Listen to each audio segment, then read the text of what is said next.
بات کریں گے خیبر پختونخوا میں سیلاب کے بعد ہنگامی صورتحال۔ علی امین گنڈاپور کی زیر صدارت اجلاس چیف سیکریٹری، متعلقہ انتظامی سیکریٹریز، ڈویژنل کمشنرز اور deputy commissioners P D M حکام کی شرکت۔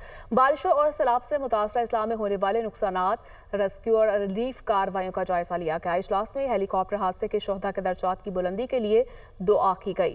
بریفنگ میں کہا گیا متاثرہ اضلاع میں مجموعی طور پر 309 اموات، 23 زخمی ہوئے۔ سیلابی ریلوں سے 63 گھروں کو نقصان پہنچا۔ جاں بحق افراد کے لواحقین کو معاوضوں کی ادائیگی کے لیے متعلقہ ڈپٹی کمشنرز کو 50 کروڑ روپے جاری کیے گئے۔ متاثرہ اضلاع میں فلڈ اور ہیلتھ ایمرجنسی نافذ، آپریشن مکمل ہو گیا۔ کے پی کے علی امین گنڈاپور نے سیلاب متاثرین کے لیے ریلیف اور بحالی کے کاموں کو فوری اور مؤثر بنانے کی ہدایت کرتے ہوئے کہا متاثرہ علاقوں تک رسائی، خوراک، طبی امداد، معاوضوں کی فوری ادائیگی اور روابط سڑکوں کی بحالی کو ترجیح دی جائے۔ ہیلی کاپٹر سروس کے آغاز، ہیوی مشینری کی تعیناتی اور فیلڈ ٹیموں کی تقسیم کا حکم بھی جاری کیا گیا۔